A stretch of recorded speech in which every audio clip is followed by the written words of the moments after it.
The carriage rocked hard to the left, and Cressida Merriweather caught herself against the leather squab with both hands before she could be thrown into the opposite seat.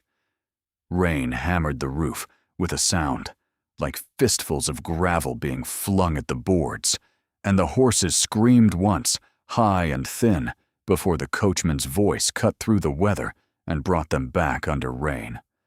Across from her, the Duke of Ashmore did not so much as lift his eyes from his book. "We shall be overturned," she said. "We shall not." "How can you possibly know that?" "Because the road is straight for another mile, and because Harmsworth is the best coachman in the county. The carriage will hold." "Your certainty is astonishing." "My certainty," he said, turning a page with deliberate composure, "is the only thing keeping you from hysterics, Miss Merriweather. I would advise you not to discourage it." She drew a breath so sharp it hurt her ribs and turned her face to the window. There was nothing to see but water. Sheets of it, running down the glass in such unbroken streams that the landscape beyond had been reduced to smears of rust and bronze and sodden gray. Somewhere out there lay the road back to Merriweather Grange. Somewhere out there, she had believed only 2 hours ago, lay her brother's warm study and a supper prepared by a cook who knew she hated mushrooms. Now there was only the rain, and the Duke, and the particular misery of traveling 15 miles in the company of a man who had spent 7 years treating her as one might treat a chair that occasionally expressed opinions. She had been 21 when Tobias first brought Alaric Vane home from Cambridge. The Duke had been 23 then, tall and correct, and possessed of eyes the exact shade of tarnished silver. He had looked at her across the dining room at Merriweather Grange and said, "Your brother has spoken of you often, Miss Merriweather." I find that he understated the matter. And then he had said almost nothing else to her for the rest of the visit.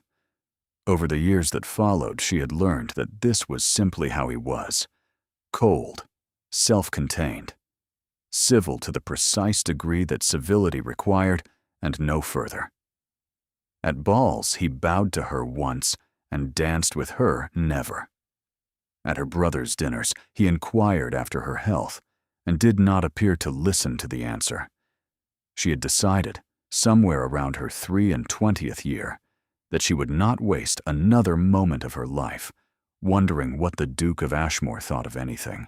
And now here she was, alone in a carriage with him, because her mother had died in the spring, and Lady Honoria Penrose had written, kindly and unprompted, to invite her for a fortnight at Penrose Court, and because Tobias had been detained in town on a matter of railway shares, and because Alaric Vane, passing through on his own return from his sister's estate, had offered to see her home. Offered was perhaps too warm a word. He had announced it in the same tone he used to request that a footman close a window. "You might," she said, "have waited another day. Your sister said the post-rider warned of weather coming in from the west." I did not wish to wait another day. Evidently not. My business in London will not keep. Neither, it appears, will the road. He looked up then, only briefly, long enough for her to register, with the usual treacherous jolt, that his eyes were still the color she remembered, and that the small, pale scar along the line of his jaw had not faded in all the years she had been trying not to notice it. "Miss Merriweather," he said, "if you wish to insult me, I must advise you that you are out of practice. Your brother does it far more efficiently." "My brother," she said, "has the advantage of loving you. I do not."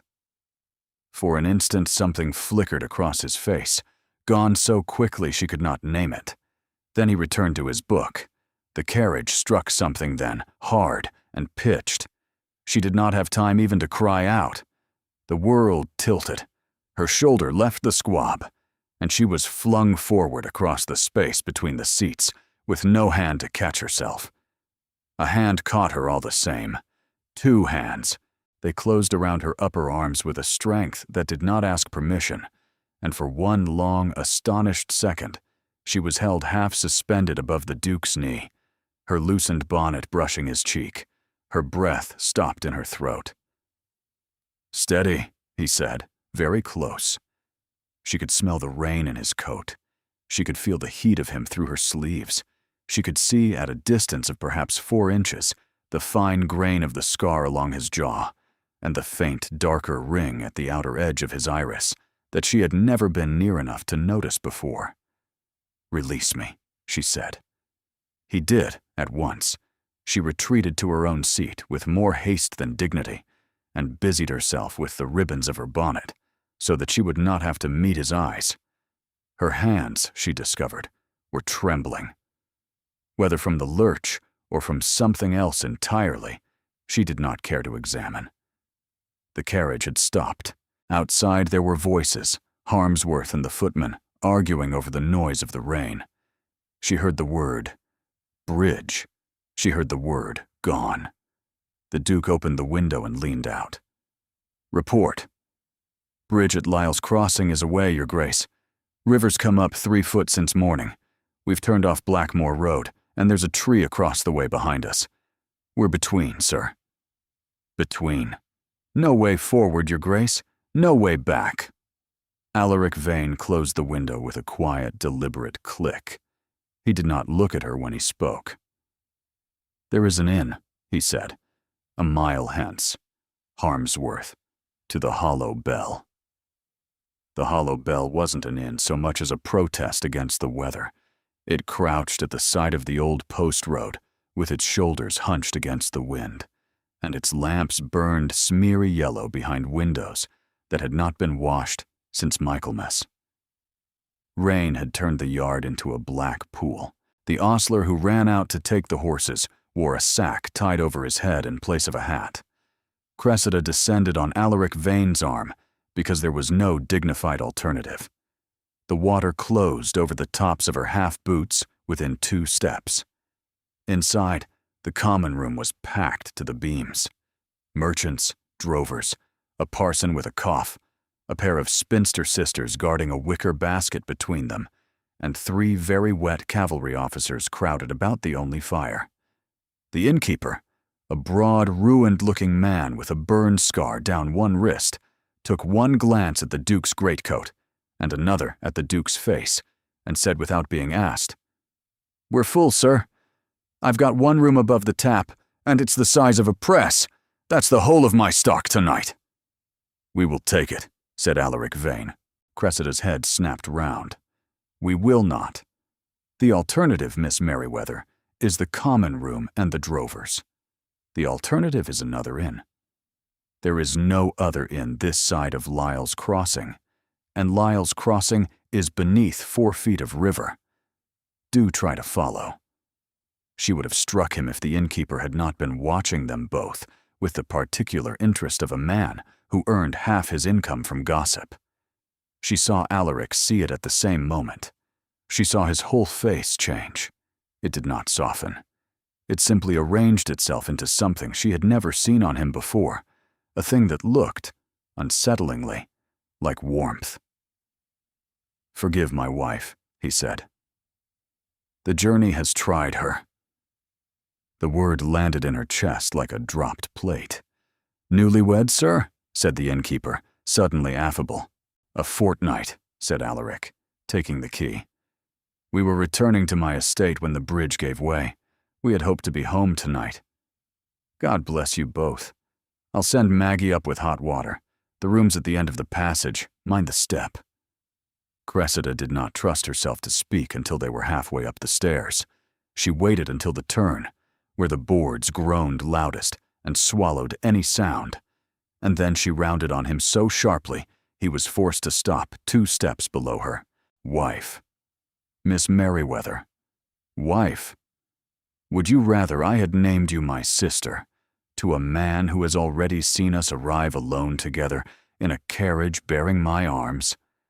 Would you rather I had given him my true name, and yours, and handed him the tale to sell to the next London paper that sends a man through this village? He kept his voice so low that only she could hear it, but he did not blunt it. I have told no lie that cannot be unsaid in the morning. By dawn, this is a story about a stranger called Vane passing through with his wife. By dawn, it is nothing. The moment you give him our real names, it becomes a story that ends you. She stood 3 steps above him, her breath coming short, and found she could not answer, because he was right. And she hated him for being right, almost as much as she hated herself for having no better plan. "Very well," she said. "Husband, thank you. Do not thank me. I am keeping count." The room was exactly as promised. 1 bed, narrow, pushed against the far wall, a washstand, a chair, a fireplace that had not been swept since the autumn before, and that smoked at once when Alaric laid a fire in it. There was a single window, and it looked out onto nothing but rain. She sat on the edge of the chair because she could not bring herself to sit on the bed. "I shall take the floor," he said, without preamble. "You shall not. You are a foot taller than the room. I have slept on worse. I am certain you have not." "In the peninsula," he said, surprising her. "I slept for 6 nights in a shepherd's hut with 3 other officers and the shepherd's dog, and we were grateful. This is a palace. You were in the peninsula for a little time, before my father required me to come home." She had not known this. She had known him for 7 years, and she had not known this. It struck her, suddenly and unpleasantly, how little she knew of a man whose presence she had made a personal study of avoiding. She did not answer. He knelt and coaxed the fire, and she watched the line of his shoulders in the smoky light, and tried to remember that she despised him. A soft knock at the door, a thin girl with a jug of hot water and a tray. Bread, cheese, a pot of dark soup. The girl would not meet Cressida's eyes. "Thank you," Alaric said, and took the tray from her. And then, just as she was going, he said, "Your master's boy. I heard him coughing as we came in. Is he ill?" "It's the croup, sir. 3 nights now. We've had the surgeon, but he's only a farrier that does folk for a penny. Mother don't sleep." Alaric reached into his coat and withdrew something Cressida could not see, and pressed it into the girl's hand with the quiet finality of a man closing a book. "Send to the physician at Westvale in the morning. My name is sufficient. Do not let your master refuse him on pride." The girl stared at what lay in her palm, and then at him, and then she curtsied so deep she nearly struck her forehead on the jug and fled. When the door had closed, Cressida did not move for a long time. "What?" she said at last. "Did you just give that girl?" "Coin enough for the physician and his journey, and a direction." "You do not know her?" "I know the croup. I had a younger brother once who died of it. The physician at Westvale would have saved him, had we known to send." He said it in the same tone with which he had told the coachman to turn toward the inn. Matter of fact. Closed. As though it had cost him nothing, when she could see, now that she was looking, that it had cost him something she did not yet have the measure of. He rose from the hearth. He did not look at her. "Eat," he said. "You have not eaten since breakfast. I shall be downstairs an hour. Lock the door behind me. Open it only for my voice." He was gone before she could ask what brother. What younger brother? Whose? She sat alone in the small room with the smoky fire, and for the first time in 7 years, she understood that she did not know Alaric Vane at all. The fire had settled into a real burn when he returned, and the room had begun, by small degrees, to be warm. Cressida had eaten a little of the bread, and drunk most of the soup, and was standing at the window, watching the rain in the yard, when his step came on the landing. 3 knocks. Then her name, quiet. She opened the door, He had taken off his greatcoat somewhere below, and his hair was damp from the stairwell. He carried a second blanket over one arm, thin and patched, and plainly all that could be had. "For the floor," he said.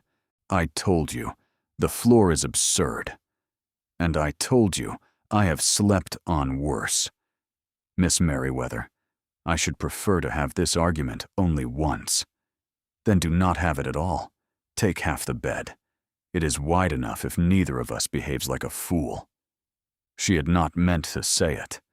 It came out of her like something she had been holding at a distance with both hands, and had, for a second, let slip. He went so still that for one alarmed moment, she thought the lamp had gone out. "Miss Merriweather, do not say my name like that." "Like what?" As though it were an accusation.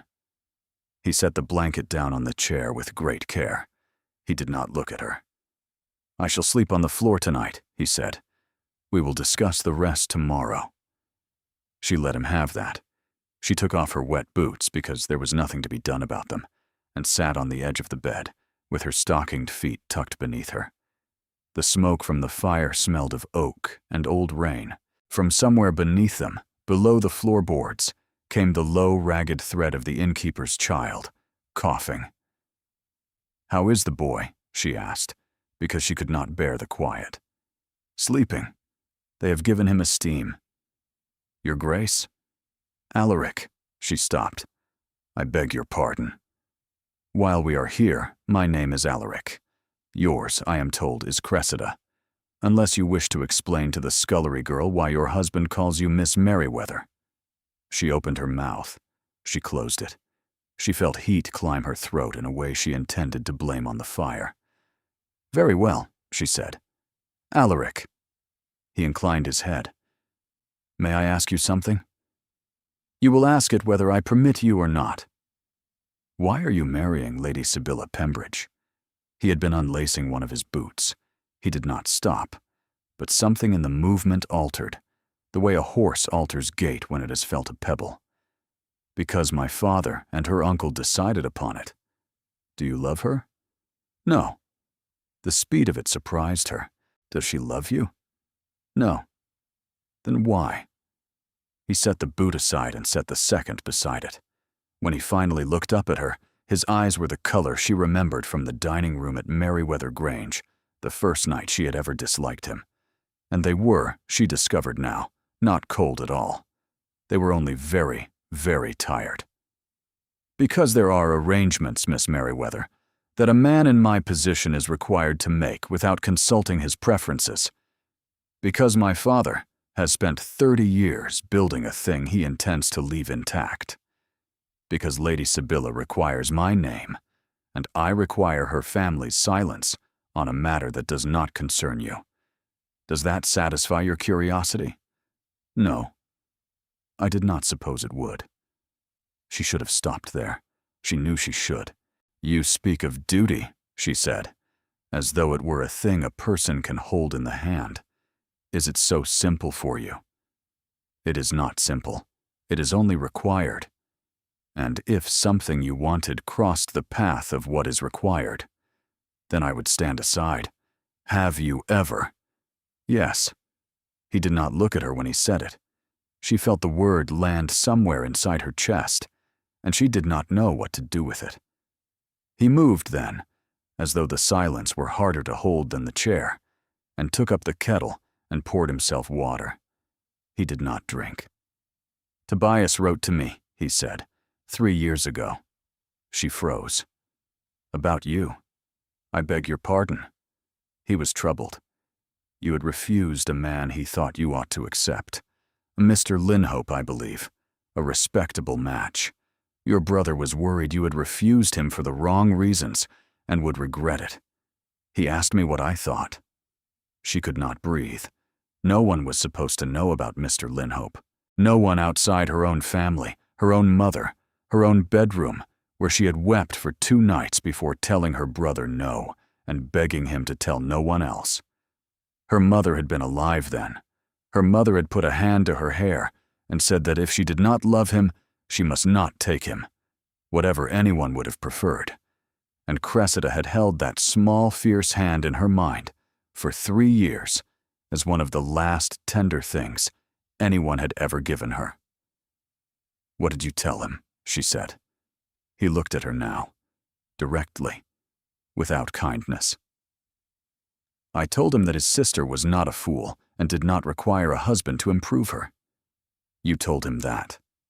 "I told him that." Her eyes were very hot. She turned them to the fire so that he would not see. "You have had opinions about me then," she said. "All these years." "I have had opinions about you, Miss Merriweather, since the first evening I ate at your brother's table." Downstairs, at that moment, the cough of the innkeeper's child broke into a full fit, and underneath it, further away, beneath the rain and the wind and the low complaint of the house, came a new sound. A sound Cressida had not heard properly until now. A deep, running roar. Water. Much more water than had been there an hour ago. A bootstep on the stairs.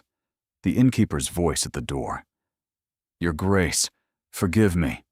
The beck has burst its banks at the bottom of the yard. The road south is under.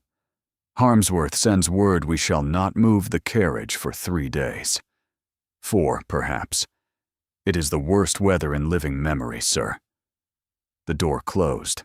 Alaric Vane did not look at her. "Well," he said, Cressida came down the inn stair alone the next morning, because Alaric had risen before it was light and gone to see to the horses. The fire in the common room had been built up since the night before, and the boy who ran between the tables wore a coat too long for him and a face almost ruined with recent weeping that had lately stopped. Cressida understood that this was the innkeeper's boy, and that he was well. She took a table in the corner and ordered tea and bread, and was looking into the pewter teapot when a voice said, "Mrs. Vane, if I have the honor of it." She looked up. A man of perhaps 29 stood beside her table with his hat in his hand. Fair as ripe wheat. Eyes of a cold water blue. He wore a dark coat excellently cut, and boots polished since their drying, and he was smiling at her with great kindness, and for the instant before she recognized him, there was no reason to feel uneasy. "I beg your pardon," she said. "Forgive me. We met last Tuesday at Penrose Court, very briefly, as I was arriving, and you were at the pianoforte. Hartwell. Crispin Hartwell. I was afraid you would not remember." She did remember. Faintly. A tall, fair man introduced by Lady Honoria across the drawing room as she was going up to dress for dinner. Baron Hartwell, just come into the title. Very charming, Lady Honoria had said later. One ought to be kind. "Lord Hartwell," she said, and began to rise. "Please." "Do not." "May I?" She could not say no without calling down the notice of every table in the room. She inclined her head. He sat opposite her, with the ease of a man who had been welcomed. He did not glance about to see who watched. He did not need to. He was of a kind that knew its reception already. "I was distressed to hear you had been caught on the road," he said. "Harmsworth at the door told me the whole of it this morning. A bridge away, a tree behind. One would think Providence itself had determined you should be delayed. And how wonderful for a bride, to be stranded in a warm inn with a new husband." She had been lifting the cup. She set it down again very carefully, because her hand had gone cold. "You are kind," she said. "I had not known," he said, with an air of very gentle confusion, "that His Grace of Ashmore had married." Lady Honoria said nothing of it, and it was but 3 days ago I took my leave of her. I only wonder whether the announcement had not yet gone out to the papers, or whether it was a quiet ceremony. Time was doing something peculiar inside her chest. She was aware of the common room, the drover laughing at the long table, the bacon hissing in the skillet, from a great distance. "It was very private," she said. "Ah, a matter of family. Of course." He lifted his own cup and drank from it. He did not take his eyes from her face while he did so. She felt as she had once felt as a child, caught by a governess in a lie, and she hated being made to feel it. "Lord Hartwell, Mrs. Vane, I think I have forgotten something I was to say to my husband. Will you excuse me?" Of course. She rose. He rose with her. At the foot of the stair, he bowed over her hand and said, quite distinctly but very kindly, "May I say, whatever it is, be easy. I am an old acquaintance of your brother's, Miss Merriweather, and I am a man of discretion." Her own name in his mouth hit her like a thrown stone.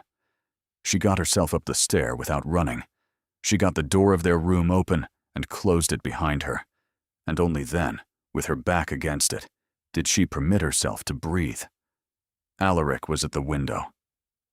"He knows," she said. "He knows everything." Alaric turned. Something in his face went very still. He was a man who, when shaken, grew fractionally quieter, as water draws still before a stone is thrown into it. And she recognized now that this was what shaken looked like on him. "Who?" "Hartwell. Baron Hartwell of Crowhill. He was at Penrose Court the last week of my visit. He came to my table. He called me Mrs. Vane, and then he called me Miss Merriweather. He said he would be discreet." "Did he?" Alaric's voice was perfectly level. "That was kind of him." He crossed the room. She had never seen him move like this, with no waste in the step. He took his greatcoat from the peg. "What are you doing?" "Going down." "Alaric, please do not make a scene." He stopped at the door with his hand on the latch. He did not look at her. When he spoke again, his voice had gone lower still. And though he addressed the door he addressed, she understood. Her. "I shall not make a scene, Cressida. I shall make a conversation. Come with me. I do not wish you above stairs alone while he is below them." She followed. Down the stair. Across the common room, under the eyes of every table that had heard the word discretion floated at the foot of the stair. Crispin Hartwell sat at his table with a new cup of coffee. He rose when they approached. "Your Grace." It was said softly. Not an accusation, a simple nod. "Lord Hartwell." "I did not know it was you until this morning. May I congratulate you on your very recent marriage." "Thank you." "Mrs. Vane and I were only becoming acquainted. She has been gracious. I am sure she has." Cressida stood at Alaric's elbow and watched the two men speak in the code of people who had already understood everything and were content to pretend otherwise. Some species of contract was being written in the civil spaces between their sentences, and it was being signed. "My own business in London is not urgent," Crispin said, "and I understand the post road south will be some days clearing. If you and your lady permit, I should be very glad to keep you company on the journey when we move. The lanes are not as safe as they were last year." "One hears many things," said Alaric. "Shall we say, settled? Shall we?" "I am obliged." It was nothing that could be refused. To refuse was to admit there was anything worth refusing. Alaric inclined his head a quarter of an inch. Cressida inclined hers. Crispin sat down again. Alaric guided her away with a hand on the small of her back that was, for the first time since she had known him, not formal at all. When they reached the stair, he did not take the step. He stood quite still, and she understood that he could not trust his face to be seen by any room in the house. "Upstairs," he said. "Now, please." They did not take supper in the common room. Alaric had a private parlor opened up by the innkeeper by the simple expedient of paying for it, and the chop and the potatoes and the cold ham were brought to them on a table no larger than a card table, and they ate in a silence that was worse than any conversation they had yet had. Crispin Hartwell came to the parlor door an hour after sunset with a book in his hand. "I beg your pardon," he said. The common room is dense with cavalry, and I cannot hear myself turn a page. I wonder whether I might presume upon a corner of your parlor, only to read. There was no refusing it that would not have been a confession. Alaric lifted his head half an inch in assent. Crispin sat in the far chair by the smaller fire with his book upon his knee and his candle beside him, and he did not once raise his eyes from the page for the rest of the meal. He did not need to. His presence was the point. Cressida ate what she could. Alaric spoke to her in a low, ordinary voice about the condition of the roads and the state of the horses, as though they were two people in the middle of their own lives.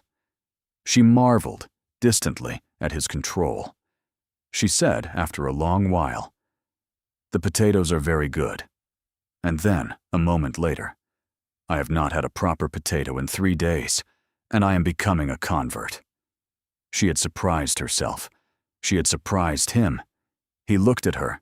He almost did not smile back. Almost. The corner of his mouth moved exactly the distance of a hair. She looked away at once, at the fire, at the wall, at anything, because if she had let him answer, she thought she would have laughed, and she could not bear to laugh in the room in which Crispin Hartwell was turning the pages of a book too slowly. When the meal was cleared and the fire had sunk, Alaric rose and said in the same voice, "My wife is very tired, if you will excuse us." "Of course," said Crispin without looking up. In the bedroom with the door shut, Cressida sat on the edge of the bed and at last put her face into her hands. "He's not going to go away." "No. He will ride with us. He will find out all of it. He will tell my brother. He will tell everyone. He will do nothing yet." "Why nothing?" Alaric took off his coat and laid it over the chair. He stood with his back to her for a moment. "Because he is not a man who makes gifts," he said. "He is a man who keeps accounts. He will keep this knowledge until he wants something for it." "Wants what?" Alaric turned. "You." She laughed, a small, helpless laugh, which became, to her horror, a sound nearer a sob. "Me. He saw me once, at Penrose Court, in a corridor." "Not you, Cressida, what you carry." She stopped laughing. "His brother died in April," Alaric said. "The estate at Crowhill came to him. I heard of it in London. It is mortgaged to 3 banks and a private lender I would not name in a lady's hearing. He has a year, perhaps 18 months, to find a wife with money of her own before the creditors come. Your mother left you the Abercorn lands. It was announced in the papers in July. Your brother believed you did not read them." She stared at him. "How do you know what I read?" "I know what you read." The room was too warm. The fire had eaten itself into coals, and yet the room was too warm. She had to set her teeth to keep her face still. "He is not interested in you. He is interested in a solvent bride whose brother is a friend of his, whom society would not question. He has come for you because there is no one else, and time presses. Maybe he does see me. He does not. You do not know. I do know, because I have been watching you for 7 years, and I have watched other men watch you, and I have learned, Cressida, by great attention, what it looks like when a man sees you, and what it looks like when a man sees your situation, and Hartwell is the second kind, and he is very practiced at it." Silence. 7 years, she said. 7 years. She stood up from the bed. She did not mean to. Her feet took her. She stopped a pace from him because one more step would have been another thing entirely, and laid her hand, flat against his sleeve. "What younger brother?" she said. She had not forgotten the question. She had asked it in her mind 100 times since he had left her in this room to eat alone the night before. He did not move. He did not look down at her hand. He looked at the fire. "His name was Edmund," he said. "He was 7. I was 13. It was February. The fever came on a Tuesday, and he was gone by the Sabbath. Nobody had told me the physician at Westvale existed. I have never forgiven myself for that. and I have never told another human being what I have just told you." She did not speak. She could not for a little time. Then she said, very quietly, "Why me?" "Because I am tired of not telling you." Her hand stayed where it was. His sleeve was very warm. He did not step away. Neither did she. "Alaric!" "Cressida!" The room did not move. Neither did they. The hand on his sleeve had stopped being, in any polite sense, a hand on a sleeve. After a very long moment, he stepped back, carefully, as a man might step off a cliff he had not known he stood upon, and turned away, and said without looking at her, "The floor, I think, again tonight." He did not take his coat from the chair to use as a blanket. He lay down with nothing over him at all. She understood that he had done it, because he wished the cold to keep him on the floor and not on the bed. She lay awake in the dark for a long time, and she understood it, and she did not speak. She did not hear him move.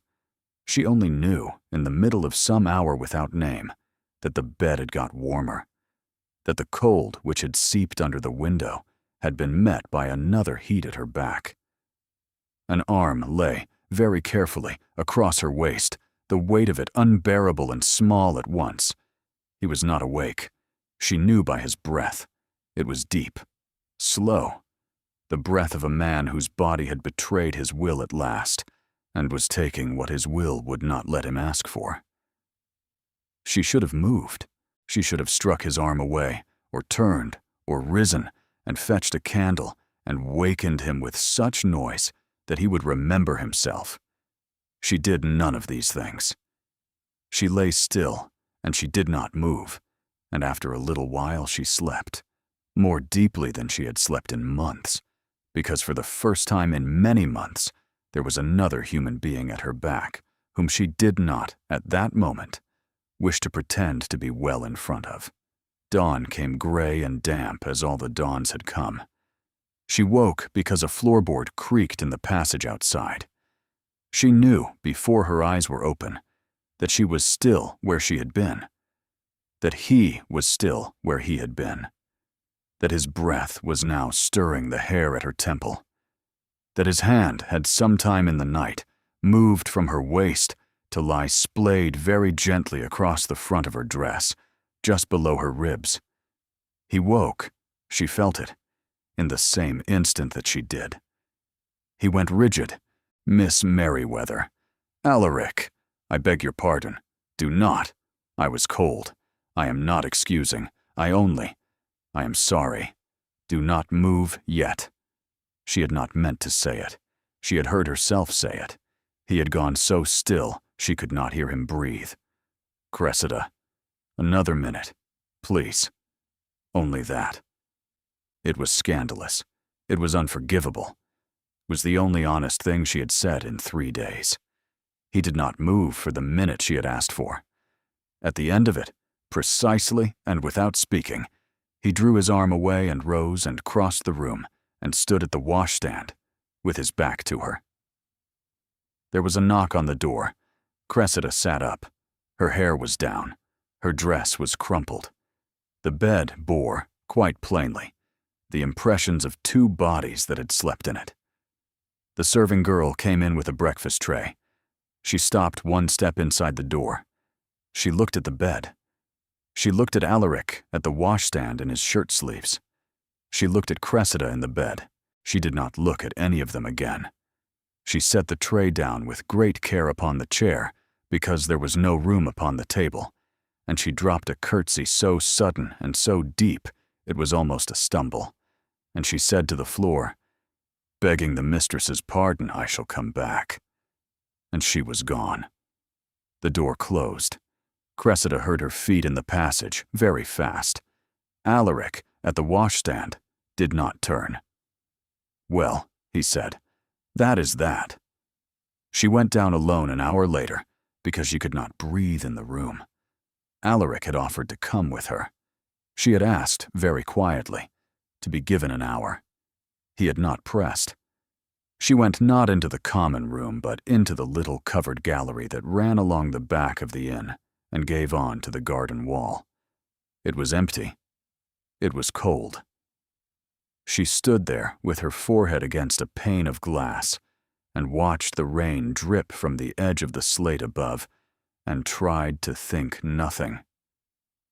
Mrs. Vane. She closed her eyes. Lord Hartwell. He had come in without her hearing. He stood a respectful yard away. He did not smile. I shall not keep you. I saw you come from the passage, and I thought I should be brief. The maid who brought your breakfast has just spent the better part of a quarter-hour in the kitchen, explaining to her mistress why she was sent back for the tray.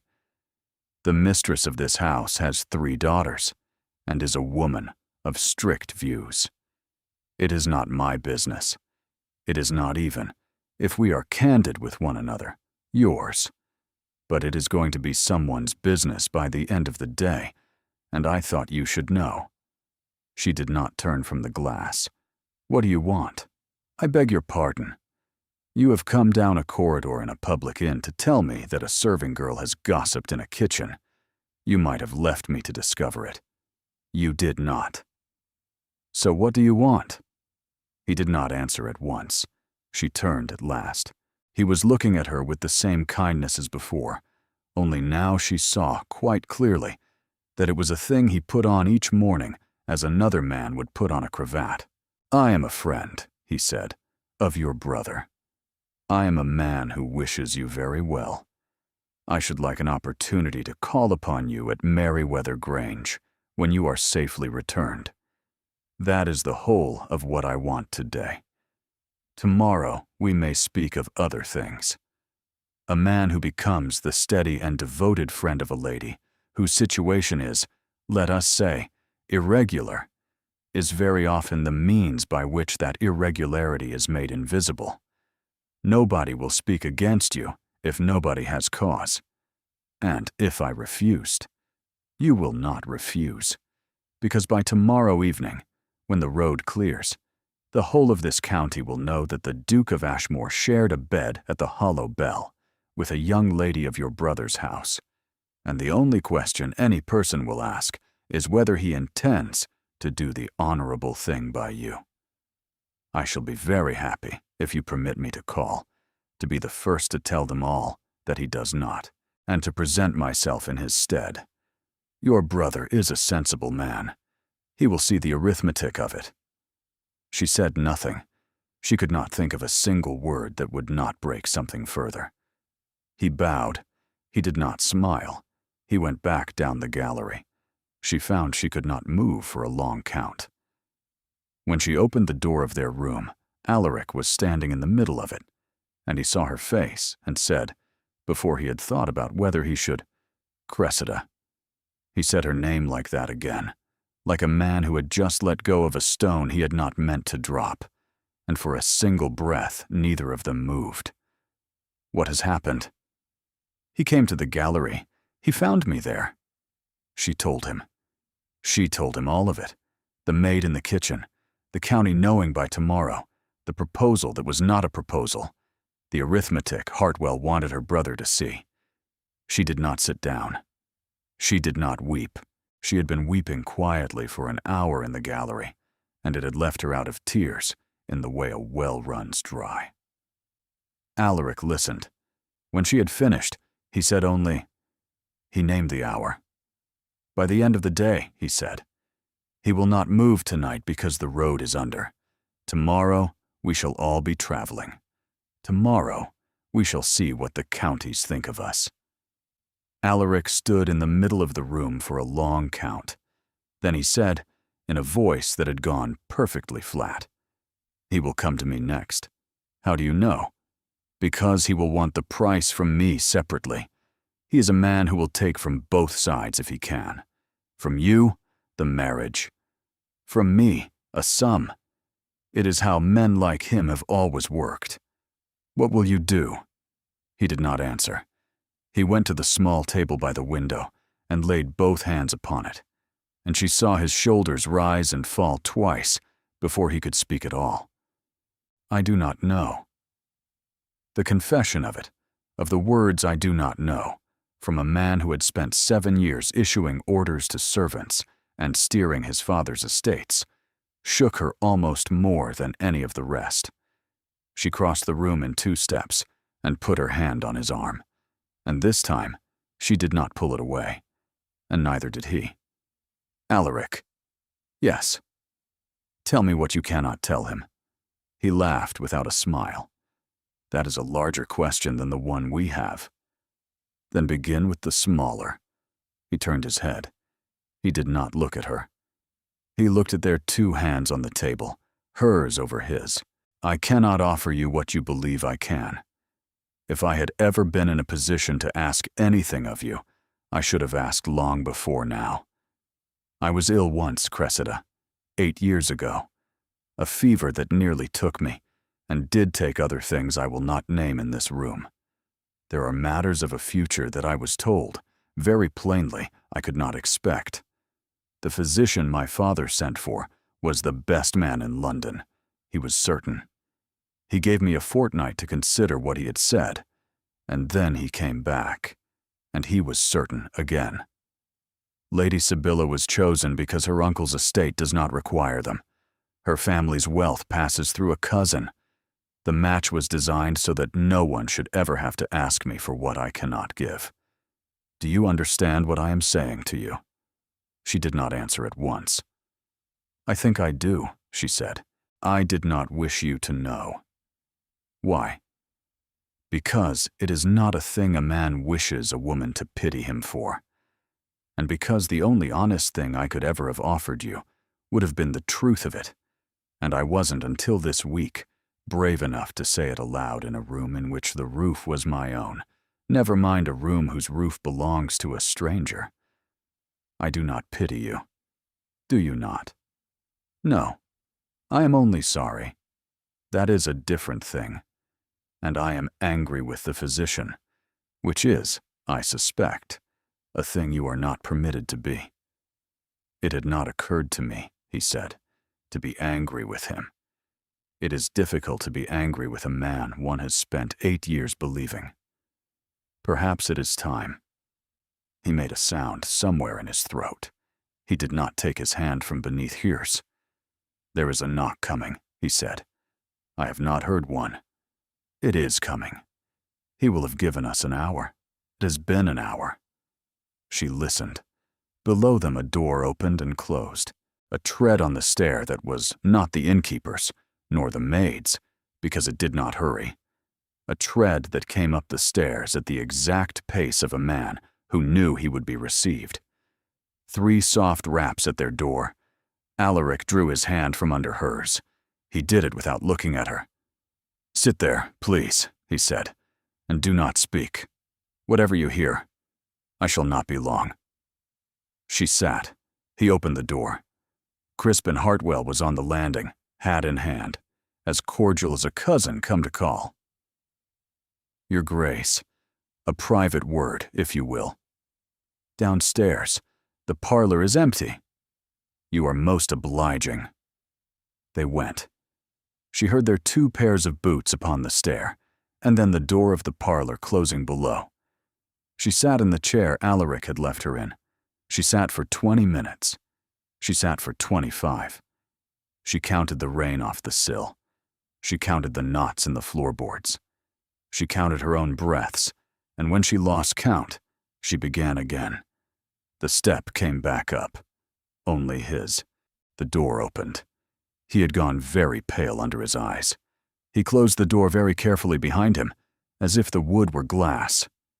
"Well," she said, "he wants £3,000, to be paid through a solicitor in London within a fortnight. In exchange, he will conduct himself, and I quote, as a gentleman ought. £3,000. That is not the whole. No. He wants, when the road clears tomorrow, that I should ride ahead alone to London upon some urgent matter, leaving you at the next coaching inn under his protection, which he will represent to all the county as a rescue of a young lady from a scandalous situation. From that inn, he will escort you to your brother's estate. He will then apply to your brother for leave to court you. He says he is confident your brother will not refuse. And if you refuse his terms, he will stand at a table in the common room tomorrow morning, after the maid has told everybody in the kitchen, and he will inform any traveler who asks him that the Duke of Ashmore has shared a room 3 nights with the unmarried sister of Tobias Merriweather, and has now returned to London to be married to another woman. He says he believes the news will travel faster than we will. She sat very still. She felt a thing inside her chest go to pieces very quietly, in a way that no one else in the room could have heard. How long have we? Until the road opens. He believes we shall move by tomorrow evening. We have tonight. Yes. He was not looking at her when he said it. He did not need to. The room had gone very still. Somewhere in the inn beneath them a chair was scraped across boards. A drover laughed, the ordinary noises of a house that did not know that upstairs a thing was ending and another was beginning. Cressida rose from the chair. What are we to do? I do not know. Alaric. I do not know, Cressida. I have spent my life knowing. I have never in my life been required not to know. If you would sit down, I could think. I cannot sit down. Neither, it appears, can I? He did not move. He did not turn. He stood where he had stood, with his hand upon the door behind him, as though he might fall through it if he released the latch. She crossed the space between them. She did not hurry. She put her hands, both of them, flat against the front of his waistcoat, and he did not move away. Listen, she said. I am listening. You said you could not offer me a future. I did say that. Then offer me this instead. He closed his eyes. Cressida, I am not asking for the rest of your life. I am asking for the rest of tonight. You do not know what you ask. I know exactly what I ask. You told me an hour ago you have been watching me for 7 years. I have not watched you for 7 years, Alaric. I have spent 7 years deciding, at great effort, not to watch you. I have watched you in spite of that effort. I have watched you when you were rude to me, and I have watched you when you thought I was not in the room, and I have hated you very hard because hating you was easier than understanding what watching you was costing me. Now we have until tomorrow. You may tell me to go back to my chair, and I shall go. But I will not go because you imagine it is what is best for me. You will have to tell me to go because it is what is best for you. And I think you will not be able to tell me that. Because for the first time in our acquaintance, we want the same thing. He did not speak. He had not opened his eyes. Alaric. Yes. Tell me to go back to my chair. A very long moment. She could feel his heart through her palms. I cannot. Then tell me to stay. Stay. She did not move her hands. Her forehead came to rest, very lightly, against his jaw. I do not know what I'm doing, she said. Nor I. Is that not rather reassuring? Do not make me smile now, Cressida. I will lose what is left of my courage. What little courage requires, my lord, is perhaps not courage. Do not call me my lord. Alaric. Yes. She lifted her face. She had kissed a boy once, on a dare, at 16, a cousin at a summer party. It had been dry and brief, and she had wondered for an hour afterward why the poets bothered. This was not that. This was a man whose whole being had been held at arm's length from hers for 7 years, and who was, in the space of one slow indrawn breath, letting go. His hands came up to her shoulders, and then, as if he could not stop them, around her. He was not a gentle man. He had never been a gentle man. But he was, she discovered, in this instant, careful. Careful with her jaw, careful with the small place at the back of her neck, careful even with the ribbon of her dress as he touched it, because careful was all he had left. She did not want careful. She did not want careful at all. When she made him understand that, the careful broke. Not all at once, in pieces. A hand no longer quite steady at her waist, his mouth losing its politeness, a stepping backward that was also a pulling of her with him, until the edge of the bed struck the back of her knees, and she sat down, and he, after one last suspended breath, went down with her. There was, later, a candle that burnt itself out. There was the sound of rain upon the window, which she had hated for 3 days, and which now bore its kindly witness. There was his voice at some hour in the dark, saying her name like a prayer and like a sentence against himself. There was the moment when she put her hand against his cheek and felt tears on her fingers, and did not say so, because he would have been shamed, and there was nothing she could do for the shame but offer him her mouth again. There was, most of all, the long silence afterward, when they lay together in a bed that had held strangers yesterday, and had held them tonight, and would hold strangers again the day after tomorrow. Her hair was down, his shirt was undone, his arm was heavy across her ribs. Neither spoke for a long time. Alaric. Yes. I should like very much, tomorrow, not to have to be brave. I know. I do not wish to pretend I have not known you. You will not have to. Not with me. Never with me. And with everybody else. With everybody else, yes. For a little while. I am sorry. Do not be sorry. Not tonight. Tonight is mine. Tomorrow you may be as sorry as you please, and I shall not ask why. He was silent for a long time. She thought he might have fallen asleep. Then she felt his mouth move at the top of her hair. I love you, he said. She had not expected him to say it. She had not known, until he said it, that she had been waiting 7 years to hear it.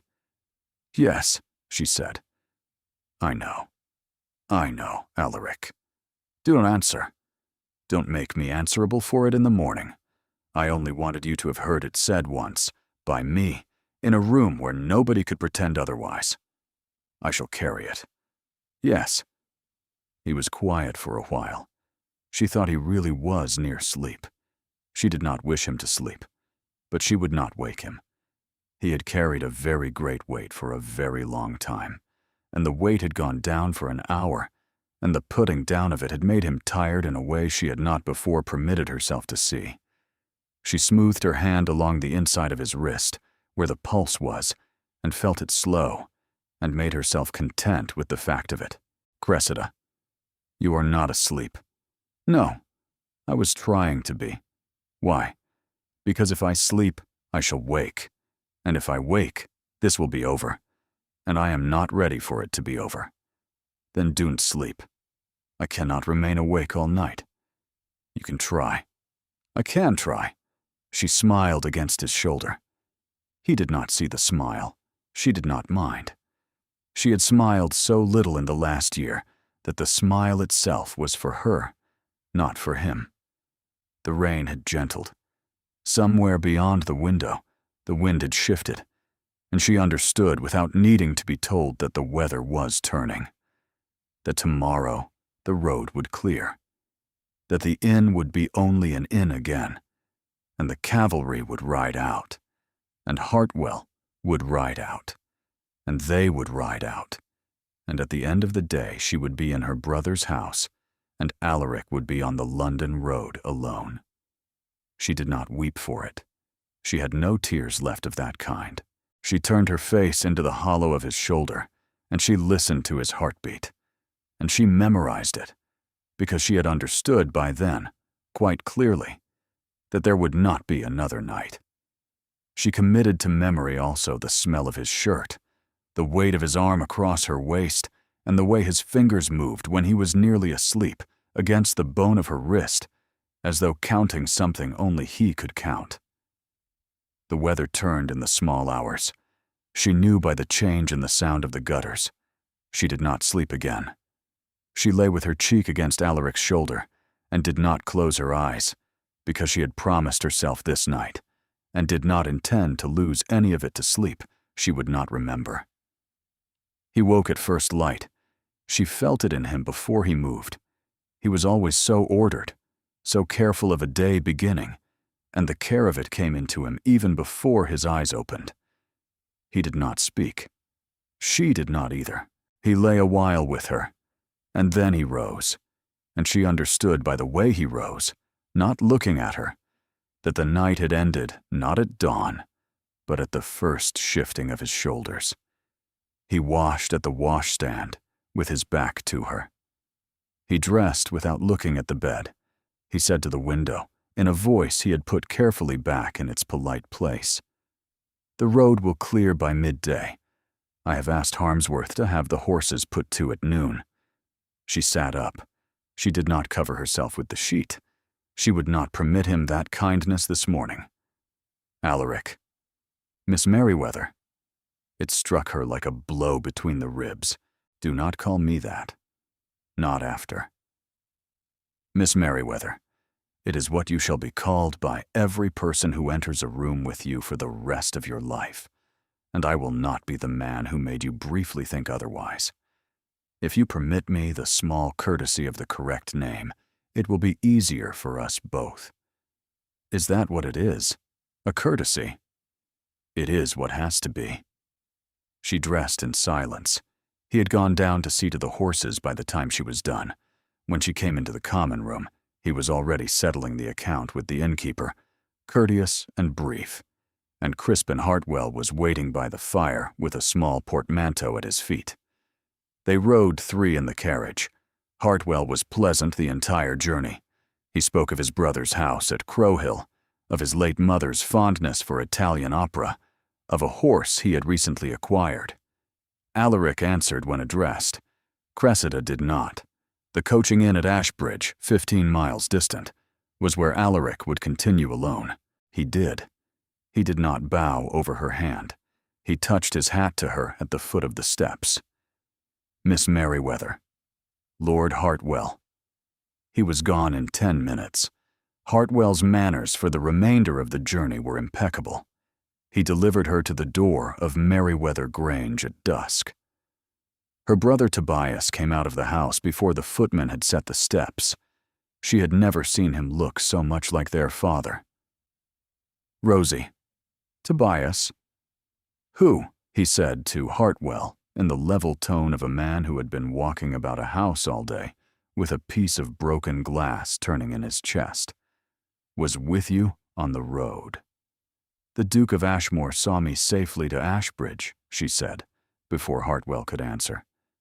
"Lord Hartwell carried me the remainder." "You may come in," Tobias said to Hartwell. "I have a good deal to thank you for, I understand. I am only a friend who was at hand." Cressida did not look at her brother that night. She could not bear his face.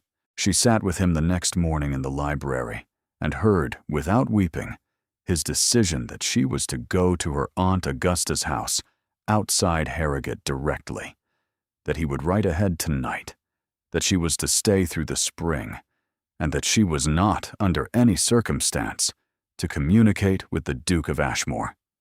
She went without arguing. The weeks at her Aunt Augusta's were not unkind. Aunt Augusta did not ask. She poured tea and walked in the rose garden and said at intervals, "My dear, when you wish to speak of it, I shall be here." And Cressida did not wish to speak of it, because she did not yet have words for the thing that had begun in the 3rd week to make itself plain in her body. It was a maid who said it first, gently, because the maid had a sister, married a 12-month, and recognized the signs. Cressida knew by the middle of the 4th week. She knew by the way her dresses no longer fastened at the side. She knew. She told no one. She wrote no letter. She thought for a week about what a woman was to do, and she did not arrive at any answer. And then on a Tuesday morning in the 7th week, a carriage came up the lane that she knew at once, by its arms, wasn't her brother's. Aunt Augusta came to the morning room. "My dear," she said, "there is a caller. I am not receiving. You will wish to receive this one." She went. She did not ask who.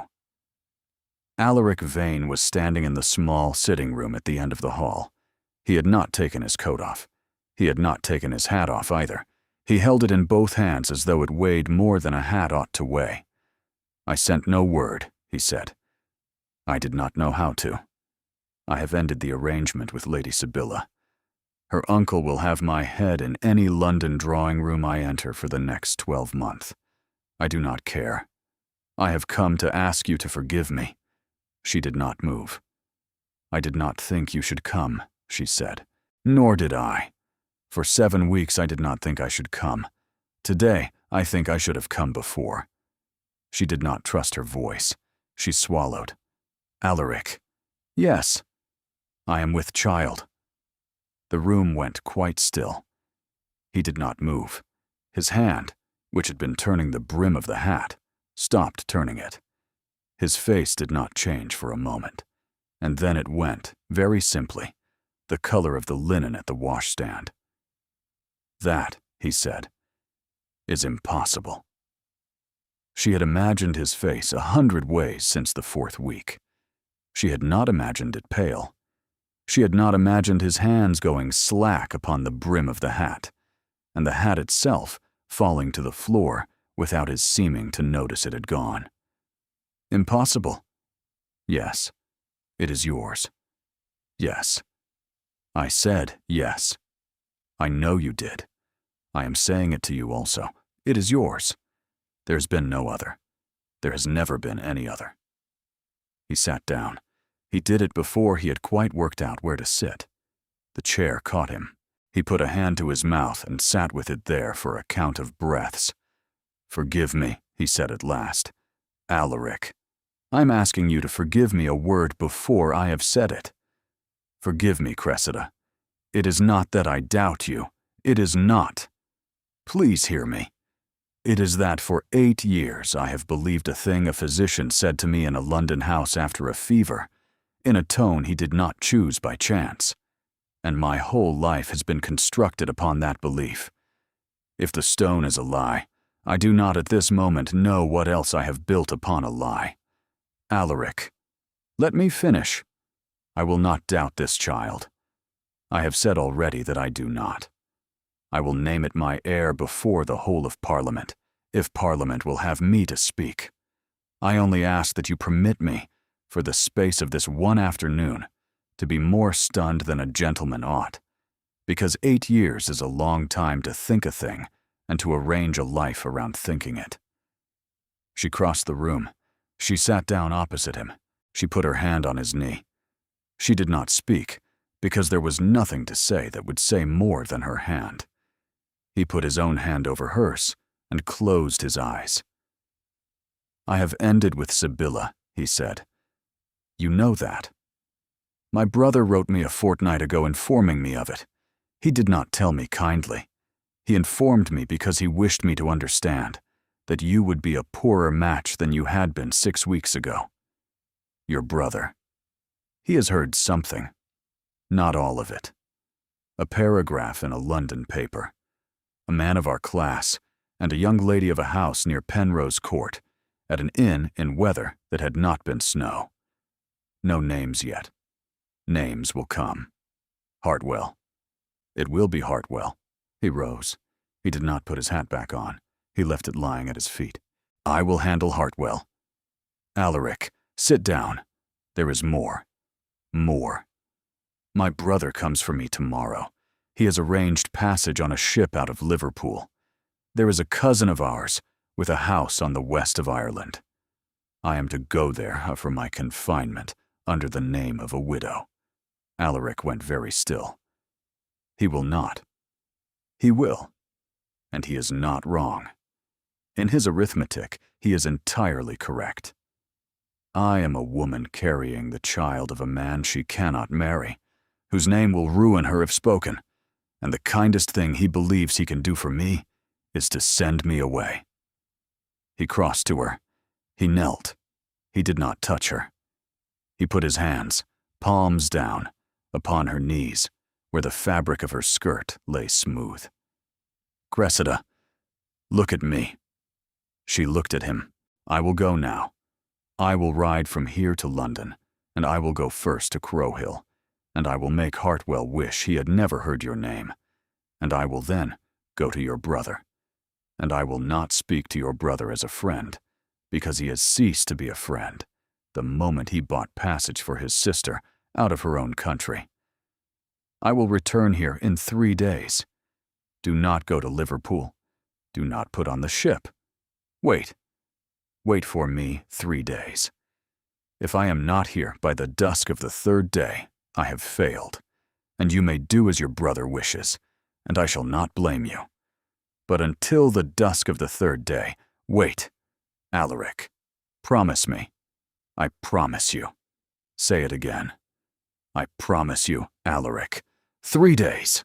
He closed his eyes for the first time since he had entered the room, and she saw how tired he was, and how lately afraid. And she understood that he had not slept on the road up from London, and that he had not known, until he knocked at her aunt's door, whether she would receive him or turn him away. There is one thing more, he said. Yes. I did not come here to offer you marriage because of the child I did not know of an hour ago. I came here because I have not been able to live these 7 weeks inside a life in which I pretended not to have told you what I told you in that room. I wish that understood before I go, because when I come back, I shall be asking you in front of other people, and I should like you to know I was asking before I was asked. She could not speak for a moment. I know it, Alaric. Say you know it. I know it. He kissed her hand then. He did not kiss her mouth. He picked up his hat, and he walked out of the sitting room and past her Aunt Augusta, who had been, she now realized, standing in the hall for some minutes, and he was down the steps and into his carriage before she had risen from the chair. Aunt Augusta came in. Well, said Aunt Augusta, in the voice of a woman who had heard every word and intended to mention none of it. That is a man in a hurry. He will come back. My dear, I do not doubt he will try. You heard. I heard. I shall not speak of it. Your brother arrives tomorrow at 10 o'clock in the morning. I shall tell him, when he comes, that you have taken a chill and cannot travel. That will give him 1 day. I do not know what I shall tell him on the 2nd, but I shall think of something. My dear, sit down. I am going to ring for brandy, because we have earned it, and I am 72 years of age, and do not require a physician's permission. She rang for brandy. Cressida sat where she had been sitting, with her hand pressed to her middle where the child lay, and she listened to the wheels of Alaric's carriage going down the lane, and she did not weep, because for the first time in 7 weeks, she was not alone. Tobias arrived at 10 as promised. Aunt Augusta met him in the hall with the practiced manner of a woman who had once been a great beauty in a difficult season, and knew every face a difficult truth could wear. A chill, she told him. A cough. The physician was of a firm opinion that a journey would be a folly. Tobias accepted, reluctantly, that he would remain at his aunt's for the night and consider the morning. The 1st day passed without word from London. The 2nd day passed. Cressida sat at the window of the morning room from first light on the 3rd day and did not leave it. Her brother thought she was watching for sparrows. At 3:30 in the afternoon, when she had counted 100 carriages going by on the Harrogate Road and none of them turning in, she permitted herself to admit, quietly, that she had been right to be afraid. At 10 minutes past 5, in the failing winter light, a carriage turned into the drive. It was not his. It was an old traveling coach she knew at once by the arms upon its door. Lord Marchmere, Alaric's father, stepped down and helped himself up the drive upon the arm of a footman, and Tobias, who had been in the library, came out into the hall to see who had come. Cressida stood up. Aunt Augusta came into the morning room. My dear, there is Lord Marchmere in my hall. He is asking to see you, and he has your brother with him, and he has a great deal of color in his face, and I do not know which of you he wishes to strangle first. Alaric. Not at present, my dear. She went down. She went into the hall. Lord Marchmere was a small, gray-haired man whom she had met twice, and she had never before seen him angry, and she understood in one glance that this was what he looked like when he was. Her brother stood at his elbow, and her brother's face was a worse thing, because it had no anger in it at all. It had only grief. "Miss Merryweather," said Lord Marchmere, "my lord, I have come, at my son's request, from London, in a carriage at my age, in February. I should like that understood. My son has ended a match upon which I had bent the last 4 years of my influence. My son has today, before 20 men in a club in St. James, declared that he intends to marry a young woman whose name I shall not at present use, because I am not certain what I may say. Do you understand me?" "I believe I do, my lord." "Where is he?" said her brother, very quietly. "I do not know. He said 3 days. The 3rd day is not done." "He is a day behind," said Lord Marchmere. "The road from Crowhill in February is not a road. I am not surprised at his being a day behind." "Crowhill." Lord Marchmere looked at her. "He went to Crowhill.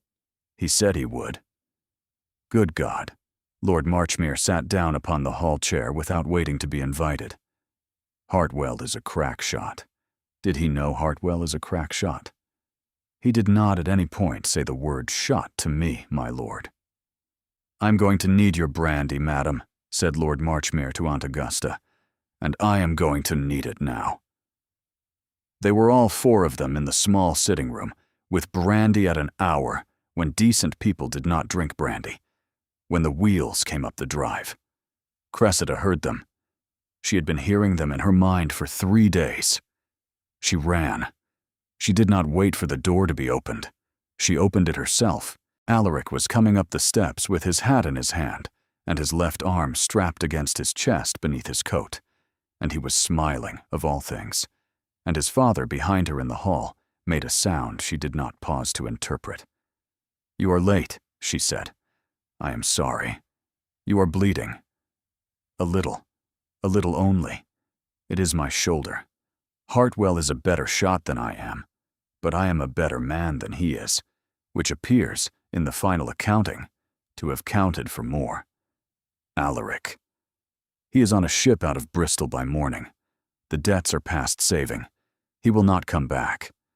I told him, if he came back, I should not be so civil a second time, and he believed it. "You are a fool," she said. "Yes." "A complete fool." "Yes." "Come in before my aunt's neighbors see a duke bleeding on her steps." He came in. He did not look at his father. He did not look at her brother. He looked at her.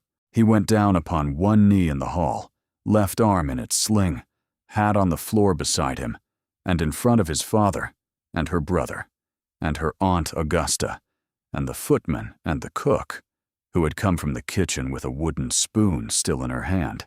He said, "Miss Merryweather, I have loved you for 7 years. I did not tell you, because I believed I could not give you a life complete. I have learned this week that I was wrong about several things, of which that was the most important, and that my whole life, which I had believed to be arranged according to my duty, was in fact arranged according to my cowardice. I should like, very much, to be permitted to marry you. I do not ask it of your brother. I ask it of you. The rest I shall manage." She could not speak for a moment. "What of your father, Alaric?" "My father is behind you in the hall." "What of the settlement? What of the alliance?" "All of it is done. I ended it upon the floor of a club in St. James on Tuesday afternoon. I was not polite. I spoke across a billiard table to a man I had known since I was 14, and I told him I had been a fool, and was to be a fool no longer. My father was in the next room. My father came out and said that he would meet me in Harrogate in 3 days, if I had the courage by then to be met. Lord Marchmere, from the sitting-room doorway, made a small, harsh sound that she understood, after a moment, was neither disapproval nor agreement. It was something nearer laughter, at the end of a day upon which laughter should not have been possible. "My lord," she said without turning. "What do you say?" Lord Marchmere set down his brandy glass upon her aunt's hall table. He looked at his son on the floor, bleeding through his coat, in front of a cook with a wooden spoon. He looked then at her. "Miss Merriweather," he said, "I am 71 years of age. I have spent 4 of those years trying to marry my son to a woman whose uncle's estate my family has coveted since the reign of the present king's grandfather. I am not a man given to sentiment. I am, however, a man who recognizes when I have lost. Make him happy if you are able. I shall see to the rest. The rest is not a small consideration. It is 25 years of drawing rooms that shall be closed to my son and opened to him in the order that my signature upon a note demands. I am equal to it. He is my son. He has today done the only thing I have ever asked him to do, which is to refuse a thing he could not bear." "Tobias," she said. "Rosie, please." Her brother was silent for a long count. Then he said, to Alaric, not to her, "If you make her weep, I shall do worse to you than Hartwell." "Understood," said Alaric, still on his knee. "Yes," said Tobias, "you may have her." "Thank you," said Alaric. "Get up, you idiot. You're bleeding on my aunt's floor." There was, of course, a scandal. Scandals were in those years reliable as the weather. Hartwell from his ship posted letters to 2 columnists in London. One was respectable and suppressed the matter. One was not, and did not. Miss M, of a fine old family, and a duke of the northern country, and an inn near Ashbridge, in a reign that had not been rain, were the subjects of a paragraph that ran the length of a month. The paragraph was answered, in the end, by a small and very careful announcement in the court pages of 2 papers that the Duke of Ashmore had, upon the 3rd of March, married Miss Cressida Merriweather of Merriweather Grange at the private chapel of his father, Lord Marchmere, his only sister, Lady Honoria Penrose, and the bride's brother Tobias Merriweather present. The paragraph was answered a second time, and more effectively, when the young Duchess of Ashmore walked at her husband's elbow into a dinner at a house in Berkeley Square in her 7th month, and was received by Lord Marchmere, who had arrived an hour earlier for that precise purpose, and who kissed his son's wife upon the forehead before the collected drawing-room. The paragraph stopped then. Paragraphs could not survive fathers who kissed foreheads. Lady Sibylla Pembridge was married by Michaelmas to a man of her own choosing whom her uncle had not approved, and whom her uncle accepted when it was explained to him, kindly by Lord Marchmere, that the matter was closed, and he might take what was on offer or take the heir. Sibylla wrote Cressida a short and unexpectedly warm note. They were not friends, but they were no longer, either of them, required to pretend to be. Tobias came to visit Ashmore Abbey at Christmas and stayed until 12th night, and he and Alaric did not speak of the thing that had passed between them on the hall floor of their aunt's house in Harrogate, and both were glad not to. The child was born in May, in a room at Ashmore Abbey that looked out upon a south-facing garden that was, that week, full of lilacs. He was healthy. He was very loud. He was a Vane through and through, Lady Honoria said, on the first day she met him, except that he had his mother's mouth, which was, she added, the best of possible developments for a man of his future. They named him Edmund. Alaric wept when the child was placed in his arms, though he would always afterward deny it, and Cressida, who did not mind being the one who remembered, did not press the point.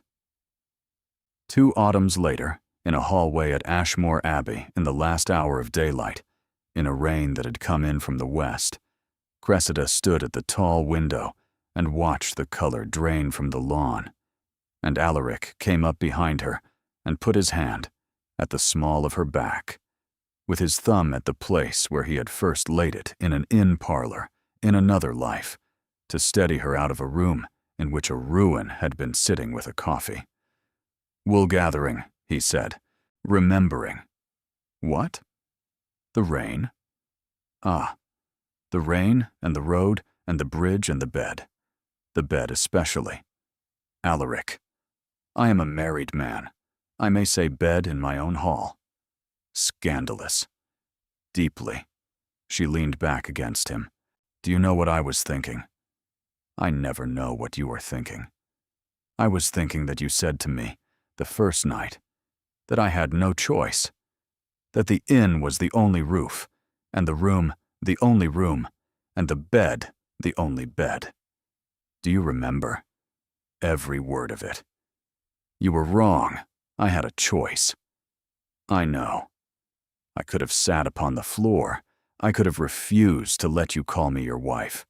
I could have refused to speak to you the second day. I could have refused to let you onto the bed that night. I could have refused you, Alaric, 100 times, and I did not. And it was not because I had no choice. It was because I had chosen. When? The first night. The minute you caught me when the carriage pitched. I did not know it then. I knew only that something had gone wrong inside my ribs. But that was when. I believe I had chosen the first dinner at your brother's house. You spoke of it afterward as though you had hated me on sight. I had. I am confused. I hated you, Cressida, because I had looked across a room and understood that there was nothing I could do about you for the rest of my life. And I was not a man who tolerated things he could not do anything about. The hatred was, in the event, only the shape of it. That is poetry. Do not tell anyone. Only the nurse, perhaps. The nurse does not require poetry. The nurse requires to be permitted to take the baby from me when I am trying to work and the baby wishes to be climbed upon. You would rather be climbed upon. Always. She turned in his arms. She put her hands, both of them, flat against the front of his waistcoat. Alaric. Cressida. The rain. The rain. I shall tell him when he is older. About the rain. I shall tell him it brought him. I shall tell him it brought us. I shall tell him a storm left his mother no choice, and his mother made in that storm every choice she has been glad of since. He did not answer at once. He had his face at her hair, and when he spoke, his voice was not quite level. Tell him, he said, that the storm left her all the choice in the world, and that she chose a fool, and that the fool spent the rest of his days trying to be worth it. I shall tell him no such thing. Tell him a better version of me, then. I shall tell him the true version. Worse. Better, my love. Better. Thank you for traveling these miles with Cressida and with Alaric from an inn called the Hollow Bell, through a rain nobody remembered the equal of, to a hallway in a house where a child was sleeping upstairs. Their story opened with a door that closed behind them because there was nowhere else to go. It closes, as all true stories do, with a door that opens outward, onto a life they chose, and chose, and chose again. If there is someone in your life to whom you have been watching from a distance, you told yourself was required, may you find your own rain, your own inn, your own courage to stay 1 minute longer than politeness permits. And if you have not yet subscribed, please do, and ring the bell, because there are more stories on the way, more long roads, more rain, more rooms with only one bed. Thank you for listening.